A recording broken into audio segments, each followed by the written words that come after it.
If you're an F1 fan, you must be well aware of how exciting this season has been, with its fiery ups and downs that have fans on the edge of their seats. But the news we're about to give you today might not be too good for your heart. Let's get into it and make it quick. The Brazil Grand Prix, a recap. Just last week, there was a smoke show at Sao Paulo, Brazil, where the Mercedes superstar Lewis Hamilton put on arguably one of the best performances of his life, when he had everybody on the edge of their seats as he zoomed through the last lap with extraordinary finesse, despite the Red Bull star Max Verstappen's attempt to detrack him from victory. And while the Brazilian Grand Prix may have been riddled with controversies, such as the Verstappen's conveniently forgotten penalties for his wild driving antics, the nearly $40,000 fine that was put on Hamilton for violating safety protocols, and by extension the Mercedes versus Red Bull feud, the one thing that might come off as a shocker to fans is how the McLaren star Daniel Ricciardo might possibly, actually positively, may be taking the golden handshake. And the reasons for that seem a little surprising if we're honest. We're going to get into detail about why that might be, so make sure you stick around. McLaren at the Brazilian Grand Prix. While it may have been an amazing weekend for the likes of Mercedes, despite it being Lewis Hamilton's hardest earned victory to date, things look to be on the opposite side of the spectrum for McLaren, because they just barely managed to break into the top 10 as Lando Norris pushed for a dogfight to make the cut. However, the one who let McLaren and its fans down was the F1 veteran Daniel Ricciardo, who shabbily secured his finish at the 19th position, breaking his run of 34 consecutive Grand Prix finishes, the longest active streak in Formula One. And while he might have lost the race, which was mainly due to McLaren's use of an older Mercedes engine that had him slugging behind the rest, the 32-year-old Australian had started out 11th on the grid and had worked his way up to 8th position by the 50th lap when he had to face a loss of power, propelling him to step back for the first time since the season-opening Austrian Grand Prix in 2020. After a disappointing sprint qualifying last weekend, the McLaren driver aimed to turn that trend around with a strong performance during the race, but some things didn't just quite come to par. How it all went down for Ricciardo at the Brazilian Grand Prix. For McLaren, their main objective in the race was to stand against the Ferrari pair, Carlos Sainz and Charles Leclerc, who did halt up twice during the race, and the AlphaTauri, driven by Pierre Gasly, so getting through to the top 10 wasn't that hard. Here's what Ricciardo had to say. "We were in the fight, or at least hanging on to the Ferraris, who we knew had a two-stop because they went medium tire compounds, so we were potentially going to try to do a one-stop, or we had the ability to being on the hard." He went on to mention how Gasly was in their window as well, so catching up to him might have been interesting, but they just completely had a power loss at the end, so they had to retire the car. It's safe to say that it was kind of a rough day for McLaren. Lando Norris, too, suffered a puncture after a heated exchange with Sainz on his way to making the first turn. That really put the 22-year-old back in line during the race, rattling him, and he was only able to secure the 10th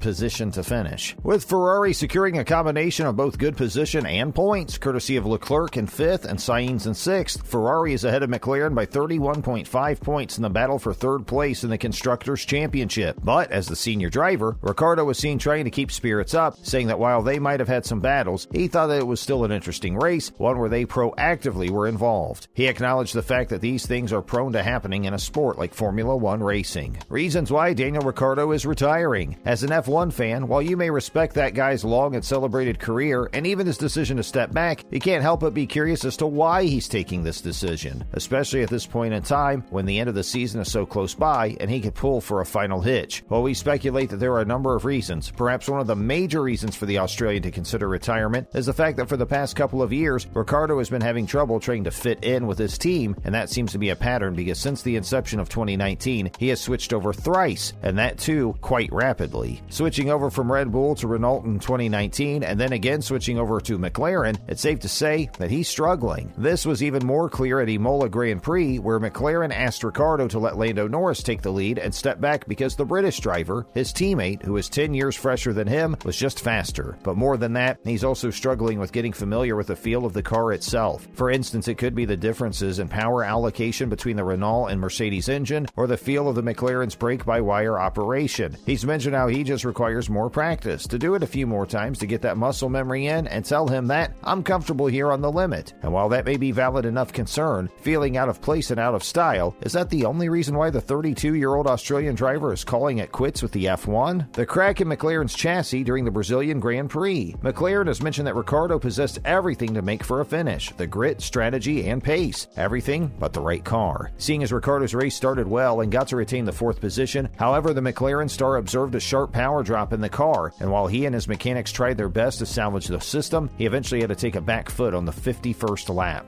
Initially deduced to be a power unit failure, it was later observed that it was a crack in the chassis, which was ultimately the reason for the McLaren driver stoppage. This was found in the initial investigation, but the McLaren principal has said that they will need time till Qatar to get to the root of the issue. A crack in the chassis where the power unit mounts is a grave predicament. A power unit is bolted to the chassis with 4 to 6 mounting bolts. If one of the mounting locations crumbles, the power unit can move, and that flexion is not something that the structure can handle, so it collapses. That movement can cripple its performance, leading to an engine failure. The power unit holds the back end of a Formula One car, with transmission, rear suspension, and rear wing assembled to attach to the front half of the car in which the driver is located. So technically speaking, if the power unit is to detach from its mountings, the whole rear end of the race car could come apart. What are Riccardo's thoughts on leaving F1? Candidly speaking, sometimes the hardest decisions could also be the best ones to take. And while this may come off as a hasty one, the fact of the matter is that this might be inevitable at this point, considering that this is the highest note he can leave on, since the technical repairs and the adjustments would not be fixed until the later season. Some difficulties are now also expected in the upcoming Qatar Grand Prix, and that doesn't sound very good either. Ricciardo assumes that if he hadn't had those engine holdups, he could have easily had the Ferrari duo Carlos Sainz and Charles Leclerc in his pocket with just one stopover. We knew they had to two-stop, the Australian said. I think they had a bit more pace, but maybe through strategy we could have disrupted them. But then we had a loss of power and had to retire the car. And if you look at it empirically, the Ferrari has had a pretty solid lead on McLaren as of now. For McLaren, a good result in Qatar is imperative. The difference is now 31.5 points in favor of the Italians, and if that point gap isn't aggressively sought after and closed, then McLaren will be finishing the season with quite a bit of humiliation. And with just 3 races left in the season, to be able to achieve that would be a milestone, especially considering the logistical problems that keep coming up with McLaren. Eventually it comes down to the mechanics, and we hope that McLaren makes the necessary adjustments to make one final dash for its standings. But that's all we have for today, folks. Make sure to check out the next video and leave a thumbs up. Until then, adios.